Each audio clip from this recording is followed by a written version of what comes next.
The military checkpoint on Vela Prime was busy that morning. Hundreds of ships waited in long lines under the hot light of two suns.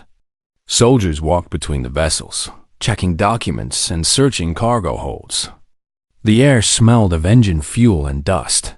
Commander Lyra Voss stood at her inspection post with her hand resting on her weapon. She was tall for a Valarian female, with silver-blue skin that shimmered when the sunlight touched it. Her eyes were large and dark, and they missed nothing. She had 4 fingers on each hand, and her movements were quick and precise. Lyra was 32 cycles old, which was young for someone of her rank. She had earned her position through years of hard work and dangerous missions. The war between the Valarian coalition and the Drek Empire had been going on for almost 20 years. In such times, trust was something nobody could afford to give freely. She watched the line of ships move slowly forward. Most were Valarian traders and military transports. But there were also ships from other species. Humans, Korthan merchants, and a few independent haulers who belonged to no world. A small cargo ship approached her station. It was old and worn, with patches of fresh welding on its hull. The paint was faded, and the engine made a rough sound as it slowed to a stop. This was a human vessel. Lyra raised her hand, signaling the pilot to cut his engine. Humans were neutral in this war. They did not fight for the Valarians or the Drek, but that neutrality made them useful to smugglers and spies. A human ship could go anywhere without raising too many questions. The cockpit window slid open with a hiss of air. Inside sat a human male. He looked tired. His brown eyes had dark circles under them, and his beard was rough and unshaved. Gray hair showed at the sides of his head, though he did not seem old. Perhaps 40 years by human counting. He wore simple clothes, nothing fancy, just the practical gear of a working pilot. Documentation, Lyra said in the common galactic language that most species understood. The human reached into his jacket and pulled out a worn datapad. He handed it to her without complaint. "Name is Jack Morrison," he said. His voice was calm and steady. "I am running medical supplies to the outer colonies. Everything is listed in my cargo manifest." Lyra took the datapad and scanned through the documents. The registration looked real. The cargo manifest showed standard medical equipment and medicines. Nothing suspicious on the surface. But something about this human bothered her. She looked at him again, studying his face. He did not look away or seem nervous. Most pilots got anxious during inspections, even when they had nothing to hide. This man just waited, patient as a stone. There was something familiar about him. Lyra could not say what it was. She had never met this human before. She was certain of that. And yet, looking at his weathered face and tired eyes, she felt a strange pull in her chest. Like a memory trying to surface from deep water. "Step out of the vehicle," she ordered. "Your cargo needs to be inspected." Jack Morrison nodded slowly. He reached over and killed the engine. The ship went quiet as he climbed down from the cockpit. Lyra noticed several things about him. He walked with a slight limp in his left leg. Old burn scars ran up his right forearm, the skin rough and discolored. These were not fresh wounds. They had healed long ago, but they told a story. This human had seen violence. He had been hurt badly at some point in his past. "You can check whatever you need," Jack said, standing beside his ship with his hands visible. "I have nothing to hide." Lyra gestured to her inspection team. 3 soldiers moved toward the cargo hold, their weapons ready. One of them opened the rear hatch, and they disappeared inside. She kept her eyes on Jack Morrison. He did not watch the soldiers searching his ship. Instead, he looked at her, not in a threatening way, not with the false friendliness that smugglers often used. He looked at her like he was trying to remember something too. "You have been in combat," Lyra said. It was not a question. Jack glanced down at his scarred arm. "Yes, A long time ago. Which military? United Earth Coalition. But I have been retired for many years now. I fly cargo ships. Medical supplies mostly. I take them to places that need help. A charity worker, Lyrie said. Her tone carried doubt. Something like that. Jack almost smiled, but the expression did not reach his eyes. I was a rescue pilot back in my service days. Medical evacuations. Search and recovery. Pulling people out of bad situations. And what brings a retired rescue pilot to a war zone? People still get sick in war zones, Jack said simply. The outer colonies need medicine. I have a ship. The math is not complicated. One of the soldiers emerged from the cargo hold. He walked over to Lyrie and shook his head. The ship is clean, Commander. Medical supplies exactly as documented. No weapons, no contraband. Lyrie should have waved the human through. That was what procedure demanded. His papers were good, his cargo was legal, and her team had found nothing wrong. But she could not make herself give the order. That feeling of recognition would not leave her. It sat in her chest like a weight, pulling at memories she could not quite reach. Where have you flown before? She asked. Which systems? Jack was quiet for a moment. Something changed in his face. A shadow passed behind his eyes, and his shoulders tensed just slightly. Whatever she had asked, it touched something painful. I have flown to many places, he said carefully. But the mission that ended my military career was in the Vraxis Nebula. 12 years ago. During the direct bombardment of the outer Valerian settlements, Lyrie felt the world go still around her. 12 years ago. The Vraxis Nebula. Those words cut through her like a blade. She had been 20 cycles old then. Just a child. She remembered that day with terrible clarity. The sky turning red with fire. The sound of explosions shaking the ground. Her mother grabbing her hand and running toward the shelters. The ceiling coming down. Darkness and dust and the smell of burning. And then, through the smoke and chaos, a ship had appeared. A human ship that had no reason to be there. Strong arms had lifted her from the rubble. A voice had spoken to her in broken Valarian, telling her she was safe. Lyrie stared at Jack Morrison, at his tired brown eyes, at the scars on his arm, at the limp in his leg. That was you, she whispered. You were the pilot who came to Colony Vethros. You pulled me out of the ruins. Jack looked at her for a long moment. Recognition slowly dawned on his weathered face. You survived, he said softly. His voice cracked on the words. After all these years, you survived. The checkpoint continued to buzz with activity around them. Soldiers shouted orders. Ships hummed and waited. But for Lyrie and Jack, time had stopped. 12 years of distance collapsed into nothing, and they stood face to face with a past neither of them had forgotten. Lyrie stood frozen in place, her mind racing with memories she had buried long ago. The checkpoint noise faded into the background. All she could see was the human standing before her, the same human who had changed her life 12 years ago. She needed answers. She needed to understand.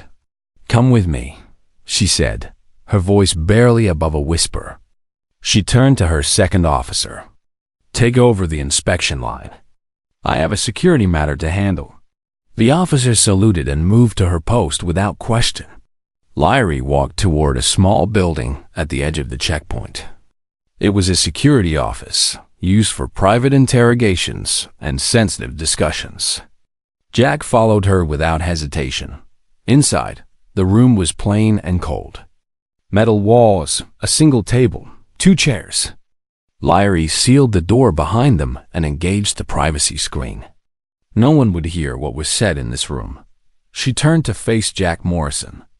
He stood near the table, waiting. He did not look afraid or confused. He looked like a man who had finally found something he had been searching for. Sit down, Lyrie said. She took the chair across from him. Jack lowered himself into the seat, stretching his bad leg to the side. Up close, she could see more details of his face. The lines around his eyes. The small scars on his chin and forehead. The way his hands rested on the table, rough and calloused from years of hard work. "You were not military during the Vraxis attack," Lyrie began. "Earth had no stake in our war. The Coalition never asked for human help. So why were you there?" Jack was quiet for a moment. He seemed to be choosing his words carefully. "I was 29 years old," he said finally. "Young and foolish and absolutely certain that I could make a difference in the galaxy. I had been running independent medical transports through contested space for about 3 years, taking supplies to colonies that the big governments had forgotten about. Places too small or too poor to matter to anyone important." He paused, rubbing his scarred forearm. It seemed like a habit, something he did when he remembered difficult things. "When the Drek fleet attacked Vraxis, I was 2 systems away. I had just delivered antibiotics to a mining settlement. My ship was small and fast. I had a co-pilot named Danny, a good man who never asked for anything except a fair wage and honest work." Lyrie listened without interrupting. She wanted to hear every word. "We picked up the distress calls on our communication system," Jack continued. "Hundreds of them, all at once. Your people were screaming for help. Mothers calling for their children. Soldiers trying to coordinate rescue efforts. And underneath it all, the sound of bombs falling and buildings collapsing." His voice grew heavier as he spoke. "The Valerian fleet was pinned down 3 hours away. They were fighting their own battle against the main Drek force. There was no one coming to help the colonies. Not in time. So you went," Lyrie said softly. "So I went." Jack nodded. "Danny and I talked about it for maybe 2 minutes. We both knew it was probably suicide. A little cargo ship flying into an active bombardment zone. We had no weapons, no armor, nothing but a fast engine and a lot of stupid courage." He smiled slightly, but there was no joy in it. "We made 7 runs into that hellfire. 7 times we flew down through the explosions and the burning buildings. We pulled people out of collapsed shelters, loaded them into our cargo hold, and flew them to the nearest safe station. 43 survivors in total. Men, women, children. Some of them were badly hurt. Some of them died on the way." Lyrie felt her throat tighten. She had been one of those survivors. One of the 43 people who had lived because of this man. "On the 7th run, we took a direct hit," Jack said. "A piece of shrapnel went through the cockpit. Danny was killed instantly. I managed to land the ship, but my leg was crushed under the debris. They pulled me out 3 hours later, barely alive." "I did not know," Lyrie whispered. "I never knew any of this. I was too young, too traumatized. By the time I recovered enough to look for information, everything had been classified." Jack shrugged. The Valarian authorities did not want to admit that a human civilian had done what their military could not. It would have been embarrassing for them. So they buried the records. No commendations, no acknowledgments. I was just a footnote in a classified file somewhere. "That is wrong," Lyrie said, anger rising in her voice. "What you did should have been honored. You saved lives. You lost your friend, and they just erased you." "I did not do it for honor," Jack said quietly. "I did not do it for medals or recognition or a place in someone's history books. I did it because it was the right thing to do." He looked at her with those tired brown eyes, and she saw something deep and true inside them. "Your people were suffering. They were scared and hurt and dying. And I had the ability to help. That was enough reason. That has always been enough reason for me." Lyrie thought about her mother. She had survived the bombardment thanks to Jack Morrison's rescue. But the injuries she sustained that day had slowly destroyed her health. She died 3 years later, holding Lyra's hand and telling her to be brave. "My mother was in that shelter with me," Lyra said. "She was protecting me when the ceiling fell. You pulled both of us out." Jack's eyes widened slightly. "I remember. A woman with dark blue skin, holding a child against her chest. She would not let go of you even when we tried to help her walk. She died 3 years later. Her lungs never recovered from the smoke and dust." "I am sorry," Jack said. The words were simple, but they carried real weight. "I wish I could have done more. I wish I could have saved everyone." "You saved 43 people," Lyra replied. "You saved me. And you have spent every day since then wishing you could have done more?" Jack nodded slowly. "Every single day." They sat in silence for a long moment. Outside, the checkpoint continued its work. Ships came and went. Soldiers checked documents and searched cargo holds. Life moved forward, as it always did. But inside that small room, something important had happened. Two people separated by species and time, and the chaos of war, had found each other again. The child who had been pulled from the flames was now a commander. The pilot who had flown into hell was now a tired man with gray hair and old wounds. Lyra reached across the table. In Valerian culture, physical contact with strangers was rare and meaningful. But this man was not a stranger. He had carried her through fire. He had given her a second chance at life. She took his scarred hand in her 4-finger grip and held it gently. "Thank you," she said. "I have waited 12 years to say those words to you. Thank you for saving my life." Jack looked down at their joined hands, and for the first time since they had met, he smiled with real warmth. "You are welcome," he said. "And thank you for growing up to be someone worth saving." Before Lyra could respond, warning alarms began to scream throughout the checkpoint. Red lights flashed. Soldiers started running. A voice came over the communication system, sharp with urgency. "All personnel to battle stations. Incoming enemy vessels." Repeat, incoming enemy vessels. The moment of peace was over. The war had found them again. Lyra released Jack's hand and jumped to her feet. Her training took over immediately. She moved to the communication panel on the wall and pressed the emergency channel. "This is Commander Voss. Report." The voice on the other end belonged to her tactical officer, a young male named Keth, who had been with her unit for 2 years. "Commander, we have 3 Drek assault frigates incoming from the asteroid belt. They will be in weapons range in approximately 15 minutes. Our long-range sensors did not detect them until they were already past the outer markers. How is that possible?" Lyra demanded. "They were hiding in the belt, Commander, using the asteroid signatures to mask their approach. This was planned. They knew exactly when and where to strike." Lyra's mind raced through tactical calculations. The checkpoint was not designed for heavy combat. They had defensive turrets and a small squadron of fighter craft, but nothing that could stand against 3 assault frigates. This was an inspection station, not a fortress. "What are our options for reinforcement?" "The nearest battle group is 90 minutes away, Commander. We've already sent a distress call, but they cannot reach us in time." 90 minutes. That was far too long. If the Drek frigates reached the checkpoint, they would destroy everything.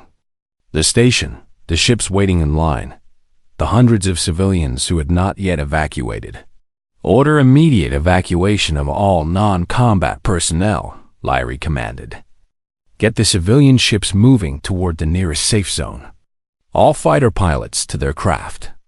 I want our defensive turrets powered up and ready to fire in 5 minutes." "Yes, Commander." Lyra turned back to Jack.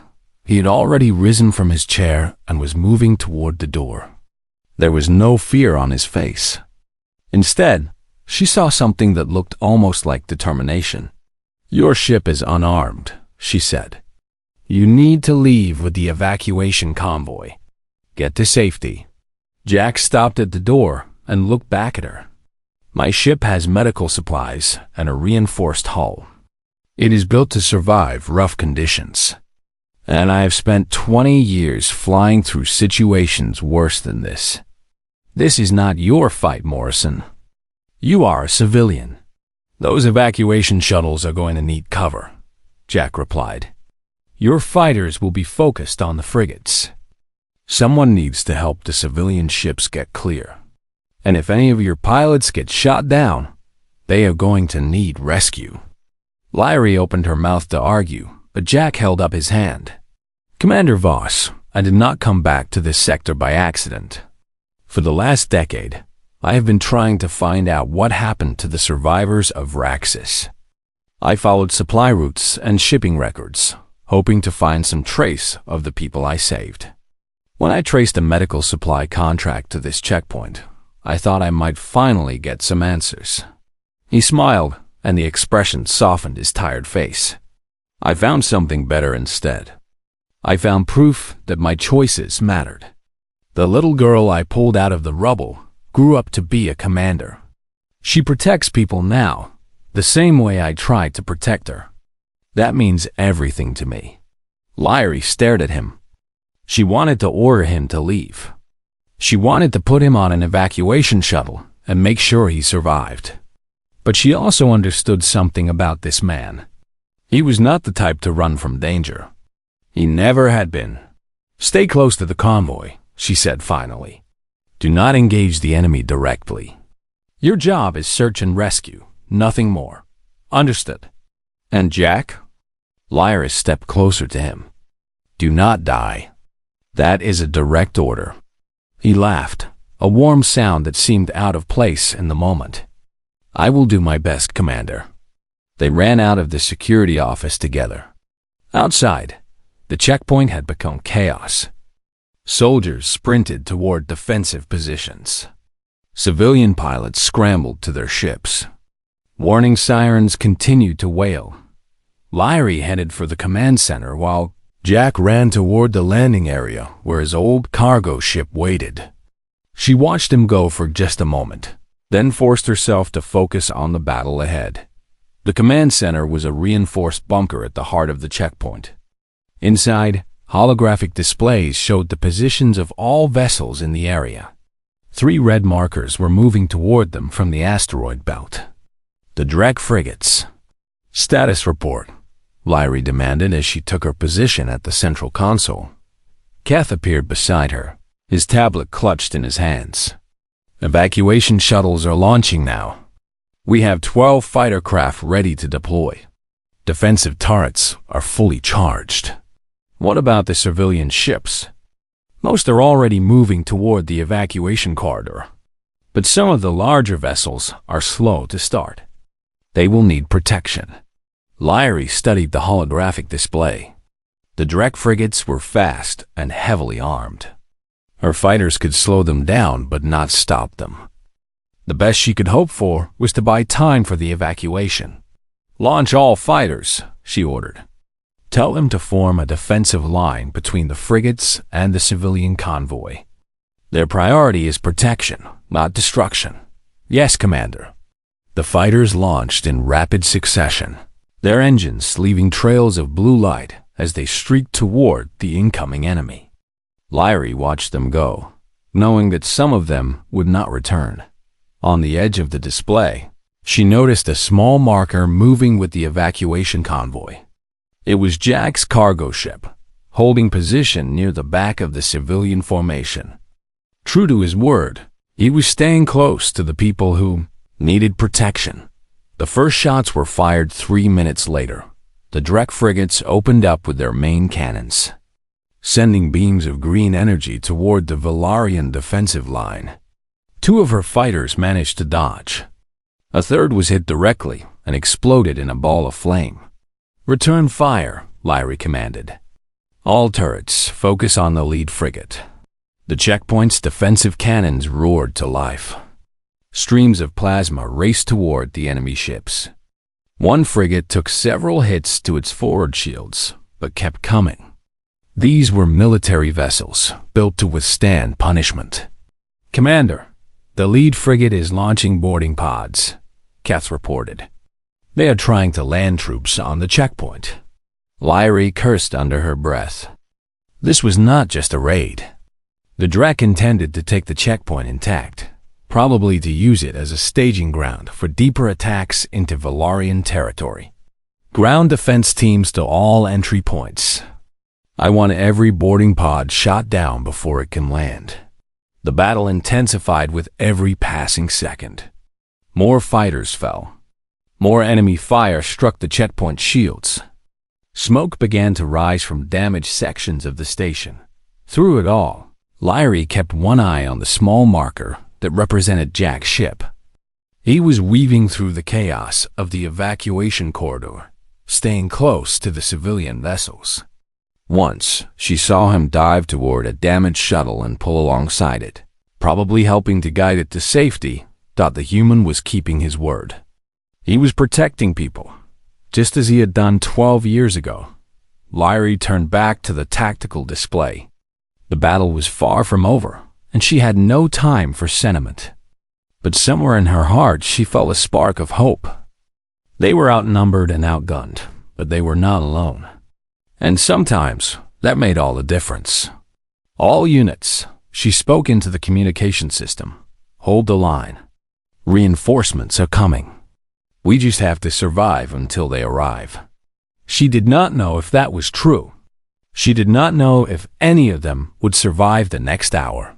But she was a commander, and her people needed to believe in something. So she gave them hope, and prepared to fight for every second they had left.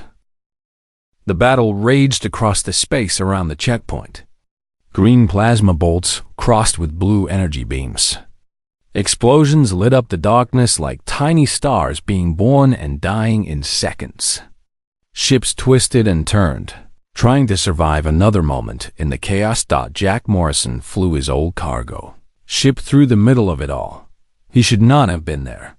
His vessel had no weapons, no military-grade shields, no armor plating. It was a medical transport designed to carry supplies from one quiet station to another. But Jack had spent 20 years learning how to fly through danger, and he was not about to stop now. A Valarian fighter spun past him, smoke trailing from its damaged wing. Jack watched it try to correct its course, but the damage was too severe. The pilot ejected just before the craft exploded. Jack did not hesitate. He turned his ship toward the floating figure and accelerated. The pilot's survival suit would keep them alive for a few minutes, but not long. And no one else was coming to help. "Hang on," Jack muttered to himself. "I am coming." He reached the ejected pilot in 30 seconds. Opening his cargo bay doors, he maneuvered carefully until the floating figure drifted inside. The doors closed and his ship's sensors confirmed a life sign. One saved. Jack turned his attention back to the battle. The Drek frigates were pressing hard against the Valarian defensive line. 2 more fighters had fallen, and the checkpoint shields were starting to fail. But the evacuation convoy was almost clear. Most of the civilian ships had reached the safe corridor and were jumping to faster than light speed. A voice crackled through Jack's communication system. It was Commander Voss. "Morrison, we have a problem. One of our evacuation shuttles took a hit. They have lost engine power and are drifting toward the combat zone. Can you reach them?" Jack checked his sensors. The damaged shuttle was about 2 kilometers away, spinning slowly in the void. 30 passengers on board, according to the transponder signal. "I see them," Jack replied. "Moving to intercept." He pushed his engines to maximum and dove toward the shuttle. Plasma bolts streaked past his cockpit, close enough to light up the interior with green fire. A Drek fighter noticed his approach and turned to pursue. Jack had no weapons to fight back. All he could do was fly faster and smarter than his enemy. He rolled his ship to the left, then dropped suddenly, causing the enemy fighter to overshoot. The Drek pilot tried to correct, but Jack was already gone, racing toward the damaged shuttle. "Shuttle 7, this is cargo vessel Mercy Run," Jack called out on the open channel. "I am coming to assist. Prepare your passengers for emergency transfer." "Mercy Run, we copy," a shaky voice responded. "Our life support is failing. We have maybe 10 minutes. "That is more than enough time," Jack said, trying to sound confident. "Just hold on." He reached the shuttle and matched its rotation. His ship was not designed for this kind of work, but Jack had done similar rescues many times before. He extended his docking clamps and locked onto the shuttle's emergency hatch. The connection was rough, but it held. "Hatch is sealed," Jack reported. "Start moving your passengers through, quickly." People began to flood into his cargo bay. Women, children, elderly Valerians who could barely walk. Jack watched them on his internal cameras, counting heads. 25, 28, 30. "Everyone is aboard," the shuttle pilot called out. "We are the last." "Then get moving," Jack replied. "We do not have time for delays." The shuttle pilot and her co-pilot squeezed through the hatch, just as a direct plasma bolt struck the empty shuttle. The vessel exploded, and the force of the blast rocked Jack's ship violently. Alarms screamed. Warning lights flashed, but they were alive. All 32 of them were alive. Jack pulled away from the wreckage and headed back toward the evacuation corridor. His ship had taken damage from the blast. His shields were gone. His port engine was running at half power. But he could still fly, and that was all that mattered. "Commander Voss," he called into his communicator. "Shuttle 7 passengers are secure. I am heading for the safe zone." "Negative, Morrison." Lyrie's voice was tight with stress.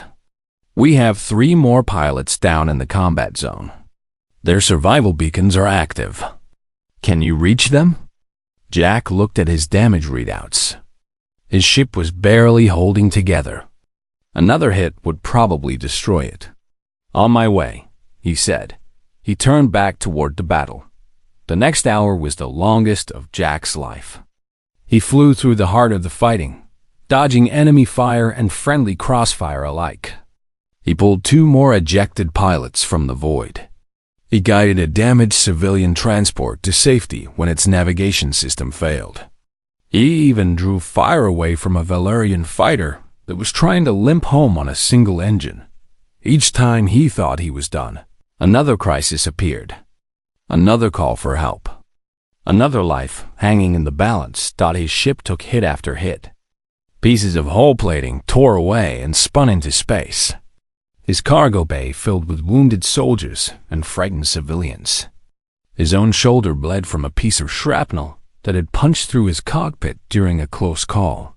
But Jack kept flying. He kept saving people, because that was what he had always done, and he did not know any other way to be. When the Valerian reinforcements finally arrived, Jack's ship was barely functional. He had lost 2 of his 3 engines. His life support was running on backup power. 17 survivors filled his cargo bay, some of them badly injured. But the battle was over. The Drek frigates, faced with fresh enemy forces, turned and fled toward the asteroid belt.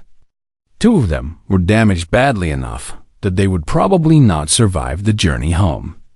The 3rd escaped into deep space. Jack guided his crippled vessel toward the checkpoint's landing bay. It was a rough approach, more of a controlled crash than a proper landing. Metal screamed against metal as his ship skidded across the deck and came to a stop. Against a safety barrier, emergency crews rushed toward him. Medical teams began extracting the wounded from his cargo bay. Someone pried open his cockpit and found him still strapped into his seat, bleeding and exhausted but alive. "Get the others first," Jack managed to say. "I can wait." A Valerian medic looked at him with wide eyes. "You are the human pilot? The one who made all those rescues?" "I am just a guy with a ship," Jack replied. "Nothing special." The medic did not seem to agree, but she honored his request and moved to help the other survivors first. Jack, leaned back in his damaged seat and closed his eyes. His shoulder burned with pain. His hands were shaking. His heart was pounding so hard he could feel it in his teeth. But they had made it. Somehow, against all odds, they had survived. And in the chaos of the moment, Jack found himself thinking about the little girl he had saved 12 years ago. She was a commander now. She had protected her people with skill and courage. She had become something remarkable. He had not saved 43 lives on Raxus. He had saved one life that would go on to save countless others. That thought brought Jack more peace than any medal ever could. The medical bay was quiet after the battle. Rows of beds filled with wounded soldiers and rescued civilians lined the walls. Doctors and nurses moved between them, treating injuries and checking vital signs. The smell of antiseptic hung in the air. Jack Morrison sat on a bed near the back of the room. A medic had cleaned and bandaged his shoulder wound.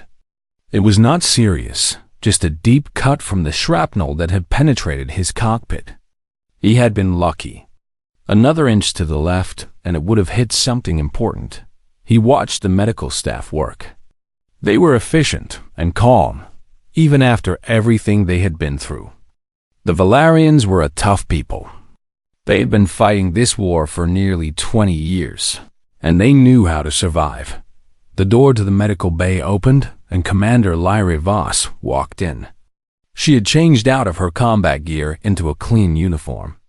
Her silver-blue skin was marked with small cuts and bruises from the battle. But she stood straight and tall. Her eyes scanned the room until they found Jack. Then she walked toward him.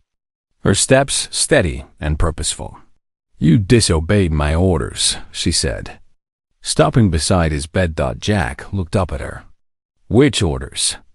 "I told you not to engage directly. I told you to stay with the convoy."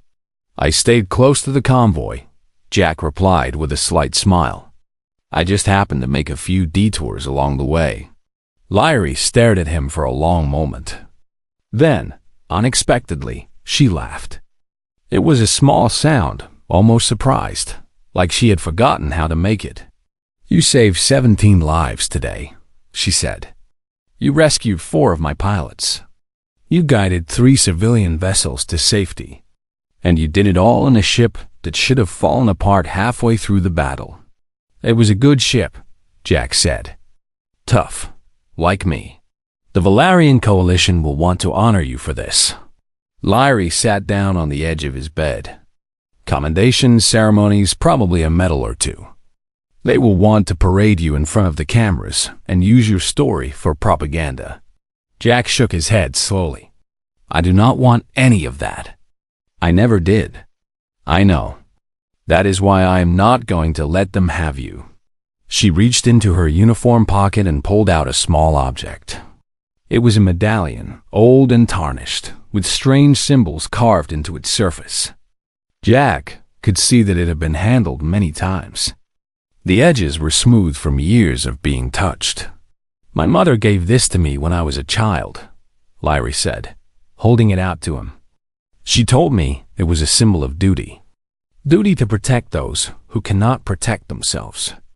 Duty to stand against darkness, even when you are afraid." She pressed the medallion into Jack's hand. "For 12 years, I thought I understood what that meant. I trained hard. I rose through the ranks. I became a commander. I told myself I was living up to the ideals my mother taught me." Her dark eyes met his. "But I was wrong. I was following rules and procedures. I was doing my job. That is not the same thing as true duty." Jack looked down at the medallion. It was warm from being carried close to her body. The symbols carved into it meant nothing to him, but he could feel the weight of history in the small piece of metal. "True duty is what you did on Vraxis," Lyra continued. "Flying into fire for people you had never met. Risking everything because it was the right thing to do. You had no orders, no obligation, no reason to help except your own conscience. And you did it anyway." "I am not special," Jack said quietly. Any decent person would have done the same. No, Lyree's voice was firm. They would not. I have seen what people do in war. I have seen soldiers follow orders and look away from suffering because it was not their responsibility. I have seen civilians run from danger without looking back. That is normal. That is what most beings do. She leaned closer to him. What you do is not normal. It is extraordinary. And today, you reminded me what I should be fighting for. Jack did not know how to respond. He had spent so many years carrying the guilt of those he could not save. The faces of the dead haunted his dreams. He had never thought of himself as extraordinary. He had only thought of himself as someone who kept trying, even when trying was not enough. Keep the medallion, Lyrie said. I want you to have it. I cannot accept this. It belonged to your mother. My mother would have wanted you to have it. Lyrie smiled, and it transformed her face. The hard commander softened into something younger, more vulnerable. She was like you, in some ways. Always putting others first. Always running toward danger instead of away from it. She stood up from the bed. The coalition will leave you alone if I ask them to. You can go back to your cargo routes and your quiet life. But I want you to know something first. What is that? You changed my life twice now. First on Vraxis, when you pulled me from the fire. And again today, when you showed me what real courage looks like. Lyrie placed her hand over her heart in the Valarian gesture of respect. I am going to spend the rest of my life trying to live up to your example. I am going to fly into the fire for strangers. I am going to protect people who cannot protect themselves. Not because regulations demand it, but because it is right. Jack felt something warm spread through his chest. For years, he had wondered if his choices had mattered. He had wondered if the people he saved had gone on to live good lives. He had wondered if any of it had made a difference. Now he knew. That is more than I could have ever asked for, he said, his voice rough with emotion. That is more than enough. Lyrie nodded slowly. When you are healed, I will arrange transport to take you wherever you want to go. Your ship is beyond repair, but the Coalition owes you a new one. Consider it a gift from a grateful people. I do not need a fancy ship. Just something that flies. Something that flies, Lyra repeated with a small smile. I think we can manage that. She turned to leave, but stopped at the door and looked back at him one more time. Jack Morrison, I will not forget you. Not this time. Lyra Voss, Jack replied. I will be watching your career with great interest. She laughed again, that surprised little sound, and then she was gone. Jack sat alone in the medical bay, holding the medallion in his scarred hands. Outside the window, the twin suns of Vela Prime were setting, casting long shadows across the damaged checkpoint. Somewhere in the distance, repair crews were already working to rebuild what the battle had destroyed. Life would go on. The war would continue. More people would suffer and die before it was over. But today, 40 rescued souls breathed air. They would not have breathed without a stubborn human pilot and a Valarian commander who refused to give up. Today, 2 people separated by species and years and the chaos of war had found each other again. And somewhere in the vast darkness of space, the story of their reunion would spread.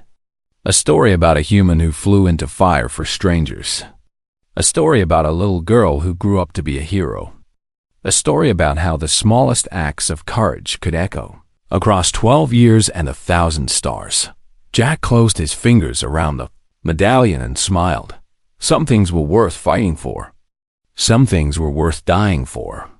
But the best things, the truly important things, were worth living for. And Jack Morrison intended to live for a very long time.